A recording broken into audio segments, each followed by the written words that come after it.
Bonjour et bienvenue dans le journal de l'emploi. Aujourd'hui, focus sur le secteur de l'aide et soins à domicile avec la FNAP CSF. Non, ce n'est pas une entreprise, mais la Fédération des associations de l'aide familiale populaire, une fédération qui recrute en permanence. Claire Perrault, bonjour. Bonjour. Vous êtes secrétaire générale adjointe de la FNAP CSF, une fédération qui a toute une histoire. Elle est née en 1954, c'est ça? Oui, tout à fait, oui. Et comme beaucoup d'associations, si vous voulez, les associations sont les acteurs historiques sur le secteur des services de l'aide et des soins à domicile. Donc ma fédération, comme d'autres, les premières associations ont été créées dans les années 30.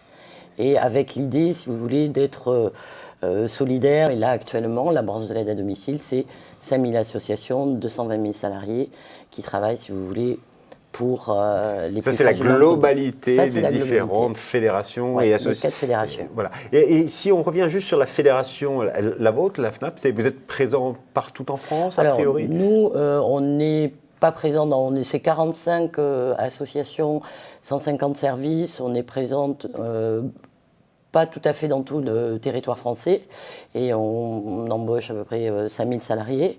On intervient auprès de tous les publics fragiles, que ce soit personnes âgées, personnes handicapées, familles.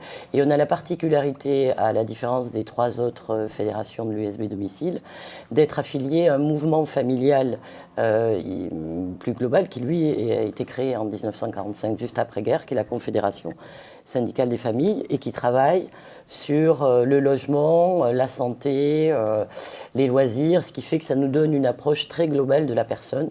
Vous proposez quoi comme service et quelle aide concrètement? Alors, après, tout dépend du public. Si vous êtes auprès des personnes âgées dépendantes, en fonction du degré de dépendance, on va être sur... On essaie au début de ne pas faire à la place de la personne, mais de l'aider à faire les actes de la vie quotidienne. Ça peut être prendre son petit déjeuner, se faire sa toilette, s'habiller, se promener, faire ses courses. Et plus la dépendance augmente, plus on va la soulager au point que, si vous voulez, être dans vraiment de l'aide, voire dans du soin quand on a des pathologies. Et là, dans ce cas-là, si vous voulez, on fait une toilette entière. Mais là, donc on est dans les cas. Toute une palette de métiers. Toute une palette derrière. de métiers sur ça. Et auprès des familles, c'est une aide à la parentalité. Quand vous avez des familles en difficulté sociale, pour éviter le placement, il peut y avoir, si vous voulez, des techniciens de l'intervention sociale et familiale qui interviennent auprès de la famille pour justement aider la cellule familiale à jouer ce rôle, les parents à jouer leur rôle de parents. Donc vous êtes présent partout, vous apportez plein de services, une globalité de services potentiellement à toutes les personnes qui en ont besoin, avec plein de métiers différents. Vous avez cité le métier de technicienne d'intervention sociale et familiale, mais j'ai entendu... il y a des auxiliaires de vie sociale, il y a des aides-soignantes, il y a des infirmières, il y a des employés à domicile, le portage de repas. Enfin, et vous recrutez en permanence sur tous ces métiers? Sur tous les métiers d'intervention essentiellement, et tout particulièrement les employés à domicile, les auxiliaires de vie sociale, les aides-soignantes, les infirmières et les techniciennes de l'intervention sociale. C'est-à-dire que c'est un vrai besoin aujourd'hui sur votre fédération et également sur toute la branche? Oui, sur l'ensemble des 4 fédérations donc, qui composent l'USB domicile. Donc vous avez l'ADMR, l'UNA, l'ADESA domicile et la FNAP. Et donc, comme je le disais, nous, c'est 5000 structures, 220 000 salariés, l'ensemble de ces fédérations. Vous avez vu, enfin, vous connaissez la démographie, une population vieillissante. 85% des Français souhaitent vieillir à domicile. Les personnes en situation de handicap souhaitent pouvoir rester à leur domicile et qu'on organise leur vie sociale à partir de leur domicile et de moins en moins en institution. Donc, si vous voulez, on a une demande croissante. Et donc, vous recrutez. Donc, on recrute. Mais vous êtes concurrencé un petit peu aussi avec le secteur privé, parce que vous êtes des associatifs, mais il y a aussi du secteur privé. Pour des candidats éventuels qui nous regardent, pourquoi choisir le tissu associatif plutôt que le secteur privé? Alors, déjà, si vous voulez, il y a le statut. Nous sommes associatifs. Au départ, dans l'association, vous avez un collectif de personnes qui veulent, si vous voulez, comme je vous l'ai dit tout à l'heure, ont le souhait de développer un projet autour de la cohésion sociale, autour d'une société société inclusive. Et une utilité sociale sur le territoire. territoire. Sociale sur le territoire. Si vous voulez, le but poursuivi pour nous, ce n'est pas le partage des bénéfices. Nous sommes des opérateurs à but non lucratif. Là-dedans, vous avez aussi la gouvernance. Nous essayons de faire que l'ensemble des parties prenantes du projet associatif, dont les salariés, participent aussi aux instances de gouvernance. Vous en avez dans les conseils d'administration. Et nous sommes des acteurs économiques, puisque nous participons à l'économie sociale et solidaire. L'économie sociale et solidaire, c'est 2,3 millions d'emplois et plus de 10% de l'emploi en France. Donc, ce n'est pas neutre. Mais, comme je vous le disais, le but déjà initial n'est pas le même que le secteur lucratif. Après, dans ce secteur, nous sur sommes le parcours, la pratique du métier. Nous sommes les acteurs historiques. Ça fait plus de 80 ans pour certains qui sont là. Donc nous avons travaillé à professionnaliser dès le début ces métiers. Les acteurs de la branche de l'aide à domicile ont créé avec les ministères tous les diplômes d'État actuels. Diplôme d'État, d'auxiliaire de vie sociale, technicien de l'intervention.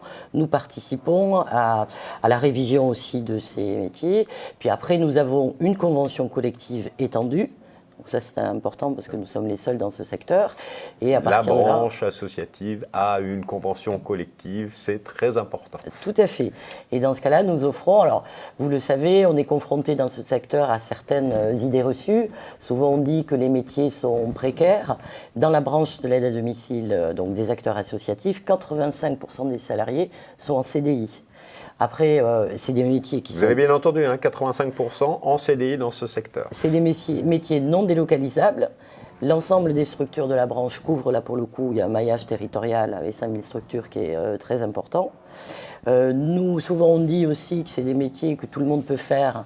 Là, comme je vous l'ai dit, on a participé à la formation des salariés, on forme en masse.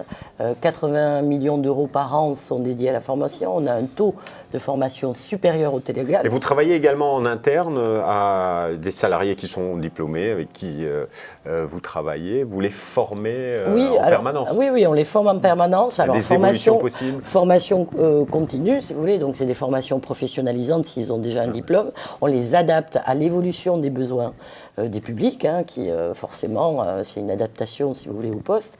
Et puis c'est une garantie, nous, de qualité, autant dans la prestation que l'on rend au public, mais aussi une garantie pour le salarié de ne pas se trouver en difficulté avec un public, si vous voulez, dont la pathologie éventuellement a évolué et qui n'aurait pas été formé. Donc on s'assure de cette garantie-là et on forme énormément, je vous disais, 80 millions et plus de... Sur les 220 000, c'est 120 000 salariés qui partent chaque année en formation. Donc ça, c'est un point important. Après, une complémentaire santé, une prévoyance. On prend en charge, important aussi, tous les déplacements. Parce que souvent, ça fait partie des idées reçues où on dit que les déplacements ne sont pas pris en charge. Dans le secteur associatif. Dans le secteur associatif, on prend en charge les déplacements. Voilà, mais je pense que vous avez deviné que travailler dans ce secteur de l'aide et soins à domicile, c'est assez intéressant d'avoir une association comme employeur. Alors pour trouver les offres au niveau de la FNAP, j'imagine que sur votre site fnap.org, il y en a, mais le mieux... Voilà, le mieux, c'est le site que l'on a créé au niveau de l'USB, donc qui est www.coeur-emploi.fr, où là, il y a des offres. Vous pouvez aussi déposer votre CV, consulter les offres, donc faire des candidatures libres, et puis les employeurs ont des alertes en fonction du territoire et du profil que vous avez énoncé. Parce que tout le tissu associatif travaille ensemble. Madame Perrault, merci infiniment. Merci beaucoup. Vous l'avez compris, je vous redonne le site internet www.coeur-emploi.fr avec des vidéos, des fiches métiers et surtout plein d'offres d'emploi dans le cadre de la campagne Mettons du cœur à l'emploi. C'est tout l'essence du tissu associatif. Au revoir et à bientôt.